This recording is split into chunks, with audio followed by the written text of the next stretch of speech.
The story opens with a car racer named Sonny Hayes. At this moment, he's locked inside a blistering high-speed battle. A rival teammate has just slipped past him, forcing Sonny to push even harder and claw the lead back without lifting off the brakes. Sonny keeps driving flat out. Watching this unfold, his crew grows uneasy, but this dangerous, fearless approach is exactly what defines Sonny Hayes. With pure speed and razor control, Sonny pulls his team back into first place. He radios his teammate, warning him not to lose the advantage. By the end, they take the victory. But Sonny has a strange rule. He never touches trophies. For him, it's never about glory. The moment he collects his money, he walks away. The team hired him for a single race, and now that the deal is finished, so is he. Later, while sitting inside a small laundromat, Sonny is approached by an old friend named Ruben. Ruben owns a Formula One team, but right now it's drowning in $300 million of losses. They're dead last in the standings, and if they fail to win even one of the 9 remaining races, the board could shut everything down and sell the team. That's why Ruben came looking for Sonny, but Sonny isn't interested. Ruben keeps pushing, reminding him that Sonny brings years of experience while his other driver is still a rookie.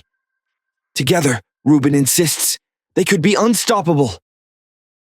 He pleads, pressures, and finally leaves behind flight tickets, hoping Sonny might reconsider.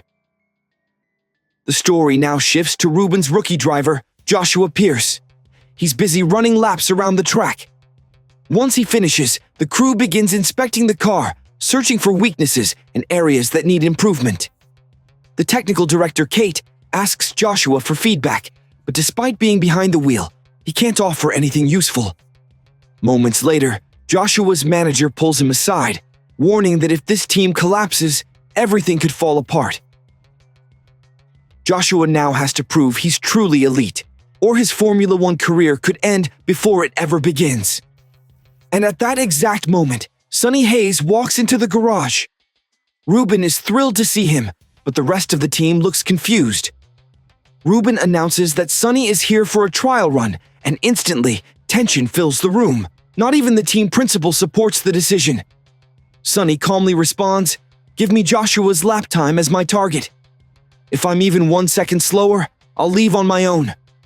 Sonny studies every detail of the lap inside the car. Then he heads onto the track. Crew members start betting on the outcome, but almost immediately, Sonny's car spins sideways in the middle of the circuit. He regains control and restarts the lap. Early on, the car fights him badly. He's running slower than Joshua. But in the final sector, Sonny pushes harder than ever. Suddenly, the car slams straight into the barrier. Everyone rushes over. Sonny stays calm and immediately lists every flaw in the car's setup, and when the lap time appears, he's beaten the benchmark by 500 milliseconds. The focus shifts back to Joshua. His manager tells him to improve his public image and boost fan engagement. Joshua vents his frustration to his mother, admitting that if the team doesn't start winning, his seat in Formula One could disappear. And now, to make matters worse, some old guy has joined the team. Meanwhile, the media starts spreading the news. Sonny Hayes is returning to Formula One. His career ended 30 years ago after a horrific crash. He tried to return 10 years later, but nothing worked.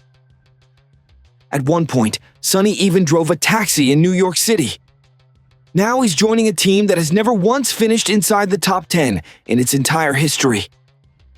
Soon after, a press conference is held with both Sonny and Joshua.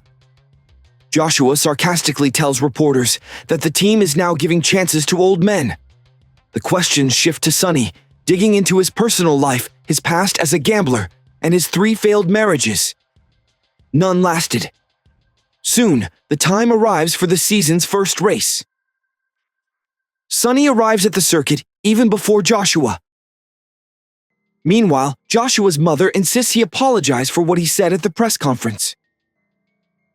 Joshua reluctantly delivers a stiff apology to Sonny. Both Ruben and Sonny feel the tension as the race approaches. Ruben introduces Sonny to an investor named Peter Banning. the only board member who truly wants to see the team succeed. The race begins. Sitting in the cockpit, Sonny starts questioning himself. What am I even doing here? The formation lap starts as drivers heat their tires, but Sonny doesn't move forward. Commentators quickly jump in, suggesting he's been away from racing too long and no longer understands the car. Then suddenly, Sonny accelerates. He lines up last on the grid, and everyone realizes it was deliberate. His tires are now far hotter than the rest, giving him an edge. Sonny uses it to overtake car after car. He even slips past a Red Bull, but once their tires reach temperature, they take the position back. Meanwhile, Joshua heads into the pit lane. The stop takes 7 seconds. When Sonny pits, his stop is even worse, stretching past 9 seconds. Both teammates rejoin the track close together. Joshua radios in, demanding Sonny let him through. Sonny refuses. He won't surrender his position. Soon, the two teammates are fighting wheel to wheel. Ruben watches from the pit wall and loses his temper. In the chaos, Sonny and Joshua collide, ending both of their races. Joshua storms away in fury. Sonny stays calm, telling him that mistakes happen, and this one was his. Sonny then warns the team principal. Never order me to give up position again. Later, Joshua tries to confront Sonny once more, but the cameras appear. Joshua forces a smile for the media. Sonny calls it out, asking what he's done to deserve flashing his teeth like that. None of the other drivers respect us. Later, Sonny heads for an ice bath, while Ruben vents his anger, already regretting bringing Sonny onto the team. In response, Sonny asks about Kate, the first female technical director in Formula One. Ruben replies that she won't fall for his games. So Sonny goes straight to Kate himself, asking how she managed to get this far. Kate already knows Ruben warned her to stay away from Sonny, and Sonny skips the small talk. Get straight to the point! We can't beat the other teams on the straights. Our only real chance is in the corners. That's why I need this car redesigned immediately. Kate pushes back, saying she'll only listen once Sonny actually finishes a race. What follows is a clear contrast between the two drivers. Joshua trains inside advanced simulators, while Sonny depends on instinct and old-school feel. Their lifestyles couldn't be more different. Slowly, Joshua begins watching Sonny closely, studying who he used to be and how he prepares. The next race day arrives. Joshua tells Sonny that maybe today they should race properly. No heroics. But once the lights go out, Sonny and Joshua are battling each other again. Then Sonny suffers a tire puncture and calls for soft tires. The team refuses, warning that in this heat, softs won't last. Sonny responds by refusing to push. The team principal shouts, but they're forced to give in. Sonny switches to softs and rejoins the race. Then he deliberately nudges another car's front wing, triggering a safety car. The field slows down. Sonny pits and gets his wing replaced. Then he repeats the move. Another collision, another safety car. This time his gamble benefits Joshua. Sonny radios in, telling Joshua to keep pushing and save his tires. Joshua is running in 10th. Then Sonny deliberately crashes into the barriers, bringing out a third safety car.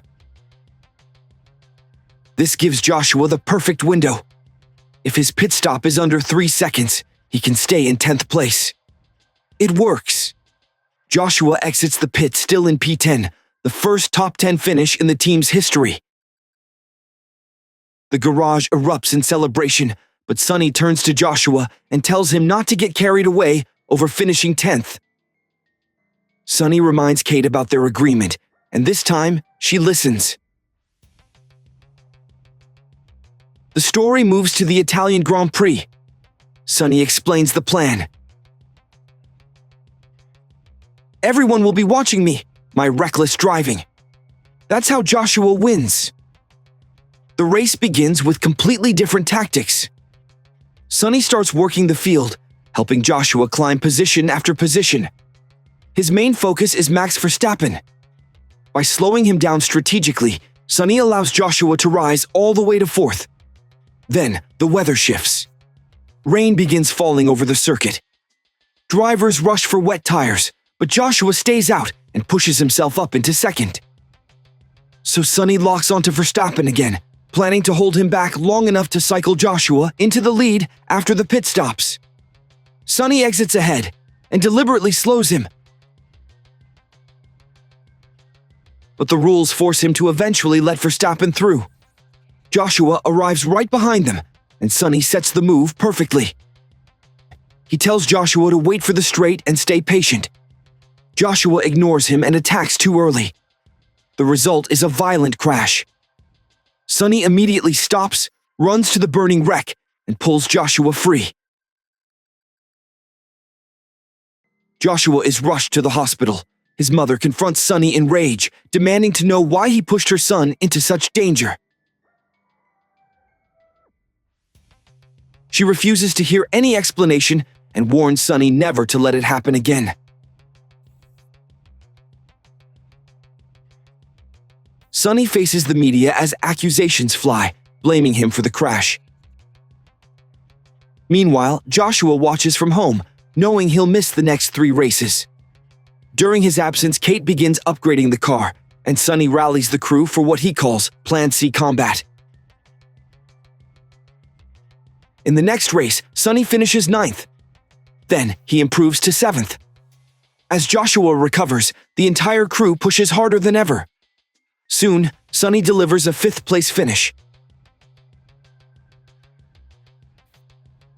But instead of feeling inspired, Joshua grows jealous. When he finally returns 3 races later, he watches fans cheering for Sonny, and envy eats at him.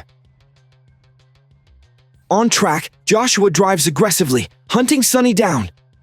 In a reckless move, he collides with him, knocking Sonny out of the race. The garage erupts in anger. Sonny snaps, warning Joshua never to pull something like that again. If you want to destroy your career, do it alone. I've seen countless talents come and go. But don't you dare betray Ruben, and don't you dare betray this team. Kate has been watching everything unfold. After that confrontation, everyone heads to Las Vegas. Sonny receives an invitation card, and Joshua gets one too. It turns out Kate deliberately summoned both of them.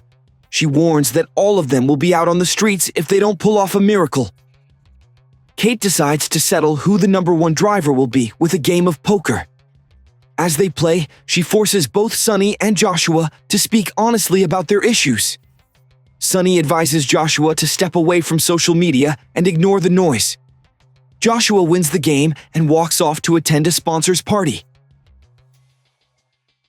After Joshua leaves, Sonny starts flirting with Kate, but she shuts him down immediately, saying she would never do that with a teammate, especially after he just lost.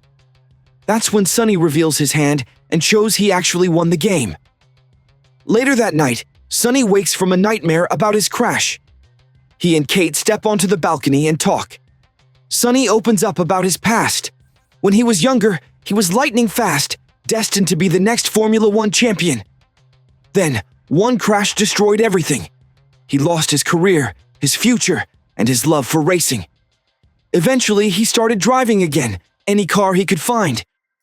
In those moments, he felt alive. As he speaks, Sonny grows emotional. Back then, while racing, time would slow down, his heartbeat would calm, and everything became clear. Now he's chasing that feeling again. He doesn't know when it will return, but he wants to feel it one last time. That's when Ruben appears, asking Kate about Sonny, knowing he's inside. Ruben reveals that Formula 1 officials received a tip claiming the team's car modifications violated the rules. Someone inside had leaked their secrets. Because of this, their cars are now under review, and they would be forced to race with the old models.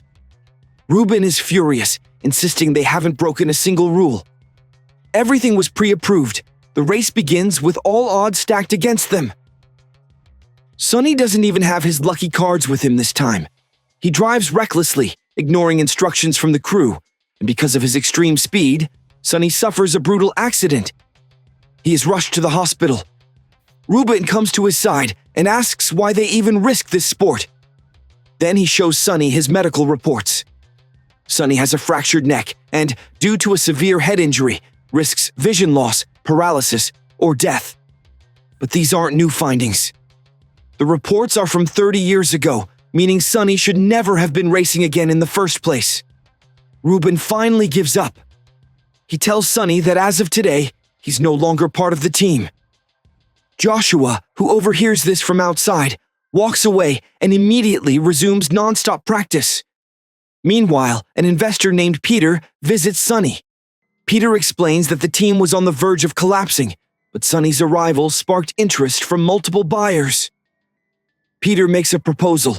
He will create a new team under his ownership, but Sonny will be the team principal. Together, they will have a real chance at the next championship. Ruben would receive only an honorary title. Peter wants to finalize the deal after the next race. He also admits he forged the false documents to sabotage Ruben, ensuring the team would fail and allowing him to take over. The scene now shifts to the final race before it begins. Joshua confesses to his mother that the accident was his fault. Sonny had told him to wait, but Joshua didn't listen.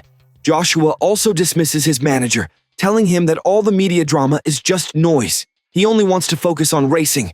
Before the race, he takes his entire crew out jogging, a habit he picked up from Sonny. Meanwhile, Peter prepares to seal his deal, and Ruben realizes the team is slipping from his control. That's when Sonny Hayes makes his comeback. He brings a legal document stating that Ruben and his team will not be held responsible for Sonny's condition.